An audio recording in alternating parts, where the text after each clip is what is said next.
আসসালামু আলাইকুম। আজকে আমি আপনাদেরকে দেখাবো আমাদের X405 সফটওয়্যারের আপডেট আসছে। অনেক সময় দেখা যায় যে আপনার ওবিডির সাথে কানেক্ট হচ্ছে না, বিভিন্ন ধরনের মেসেজ আসে।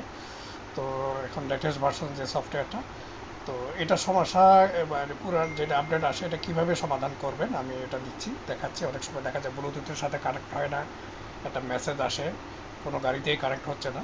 তো এই ইস্যুটার জন্য লেটেস্ট সফটওয়্যারটা এটা কিভাবে ইনস্টল ডাউনলোড করবেন সেটা আমি আপনাদেরকে দেখাচ্ছি। প্রথমে দেখেন আমার এখানে পুরান অ্যাপসটা এখানে আছে দেওয়া। আমি এটাকে লং প্রেস করব, চাপ দিয়ে ধরে রাখবো। এখন উপরে দেখেন অ্যাপস ইনফো আছে, ওখানে ক্লিক করব। ক্লিক করার পরে এই মেসেজটা আসবে। তখন আমরা নিচে গিয়ে এই যে দেখেন স্টোরেজ অ্যান্ড ক্যাচ, এখানে ক্লিক করব। ক্লিক করার পরে ক্লিয়ার ক্যাচ এবং ক্লিয়ার স্টোরেজ করে দিব। এরপরে আমরা কি করব, ব্যাগে আসব। ব্যাগে আসার পরে আমরা এখান থেকে আনইনস্টল করে দেব। ঠিক আছে, এই যে আনইনস্টল করে দিলাম। এখন নতুন সফটওয়্যার কিভাবে পাবেন, ঠিক আছে, নতুন সফটওয়্যার কিভাবে ইনস্টল করবেন সেটা আমি আপনাদেরকে দেখাচ্ছি। আমি হোয়াটসঅ্যাপে আপনাদেরকে সফটওয়্যারের লিঙ্ক পাঠাবো অথবা যে কোনো জায়গায় পাঠাবো, তখন আপনারা আপনাদের ট্যাবে সফটওয়্যারটা ওপেন করবেন। ঠিক আছে, এটাকে আমি দেখানোর জন্য এই যে দেখেন এখানে যেটা আছে এইরকম করে আমি পাঠাবো আপনাদেরকে। পাঠানোর পরে আপনারা এখানে ক্লিক করবেন, এই যে 144.8 MB-তে এখানে মেগার এখানে ক্লিক করবেন। ক্লিক করার পরে এরকম আসবে, কিন্তু যারা ওমানে আছেন তাদের জন্য ওই মেগা ওখানে ওমানে চলে না, এই জন্য ওখানে ভিপিএন অ্যাক্টিভ করে তারপরে ডাউনলোড। আচ্ছা, এখানে দেখেন কিভাবে ডাউনলোড করবেন।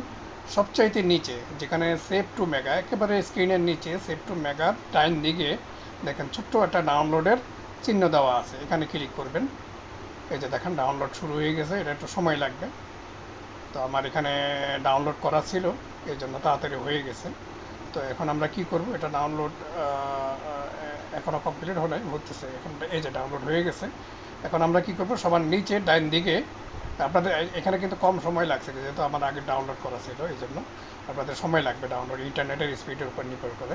তো এখন এখানে এই যে ডাউনলোড ডান পাশে নিচে ডাউনলোড এনিওয়েতে ক্লিক করব। এরপরে যে উপরে দেখেন ওপেনে ক্লিক করব। এরপরে আমরা এখানে এখানে দেখেন ওপেন উইথ প্যাকেজ ইনস্টল, এখানে জাস্ট ওয়ান্স দিব। এখানে এখন ইনস্টলেশন হইতেছে, এখানে ইনস্টলে ক্লিক দিব। ইনস্টল।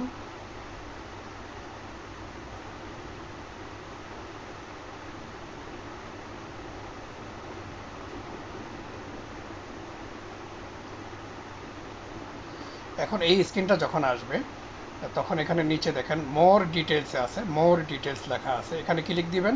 ক্লিক দেওয়ার পর এখন নিচে দেখেন ইনস্টল এনিওয়ে, ইনস্টল এনিওয়ে আসবে। এটা দেওয়ার পরে আপনার ফিঙ্গার অথবা পাসওয়ার্ড দেওয়া থাকলে ওটা চাইবে আপনার সিকিউরিটির জন্য। এরপরে এটা ইনস্টল হতে থাকবে, কিছুক্ষণ সময় লাগবে। এরপরে এখন আমরা ওপেনে ক্লিক করব। এখন সফটওয়্যারটা ওপেন হচ্ছে। এখন এই মেসেজটা যখন আসবে সবসময় সবগুলো উপরেরটা, কোনো সবসময় উপরেরটা ক্লিক করবেন, অ্যালাউ দিবেন, সবগুলো উপরেরটা, নিচেরটা কোনোটা দিবেন না, তাহলে ঝামেলায় পড়বেন। এখন অ্যাপস ইয়ে হয়ে গেছে। এখন আপনার যে আইডি পাসওয়ার্ড, হ্যাঁ, ওটা দিয়ে এখানে দিবেন। দেওয়ার পরে আপনি লগ ইনে ক্লিক করবেন।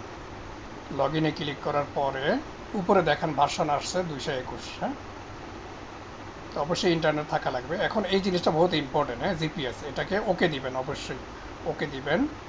ওকে দেওয়ার পরে এটাতেও সব উপরেরগুলো এই যে হোয়াইল ইউজিং দ্য অ্যাপস, এখানে ক্লিক করবেন। এরপরে কি করবেন, সফটওয়্যার আপডেটে যাবেন। সফটওয়্যার আপডেটে যাওয়ার পরে আমার এই ডিভাইসটা আপনাদেরকে দেখানোর জন্য করছি, এটার কোনো আপডেট নাই, এই জন্য কিছুই দেখাইতেছে না। আপনাদের আপডেটগুলো সবগুলো এখানে দেখাবে। সবার নিচে ডাইন দিকে যে আপডেট লেখা আছে সবগুলো সিলেক্ট করে আপডেটে ক্লিক করে দেবেন। তাহলে অটোমেটিক এখানে আপডেট হবে না, যেহেতু এটা এটা সাবস্ক্রিপশন নাই, এই জন্য ফেল দেখাবে। ঠিক আছে, তখন আপনারা আপডেট করে নিলে বাস ইউজ করতে পারবেন। আরেকটা জিনিস দেখাই, অনেক সময় দেখা যায় আপনারা ইনস্টল করার পরে লোগো আসে না, সেক্ষেত্রে কী করবেন। সেক্ষেত্রে এই যে দেখেন এখানে 3 নম্বর লাইনের ডাইন দিকে হলুদ কালারের ইউজার ইনফো, যেটা এখানে ক্লিক করবেন। হ্যাঁ, যে গাড়ির ব্র্যান্ড রিসেট ফাংশনের লোগোগুলো আসে না ওইটার জন্য। তো সবার নিচে দেখেন লেখা আছে সেটিং। হুম, সবার নিচেরটার উপর একটা সেটিংয়ে ক্লিক করবেন। তখন এই যে দেখেন নিচে এই যে বন্ধ চালু কতগুলো আছে না, এগুলো সবগুলো চালু থাকবে, শুধু 2 নম্বরটা বন্ধ করে দেবেন। 2 নম্বরটাকে বন্ধ করে দিবেন, তাহলে আপনার লোগোটুকু যে সমস্যাগুলো ওগুলো চলে আসবে, ঠিক আছে? তো তারপরেও যদি কোনো সমস্যা হয় আমার সাথে যোগাযোগ করবেন, আশা করি সাপোর্ট পাবেন। ধন্যবাদ। আসসালামু আলাইকুম।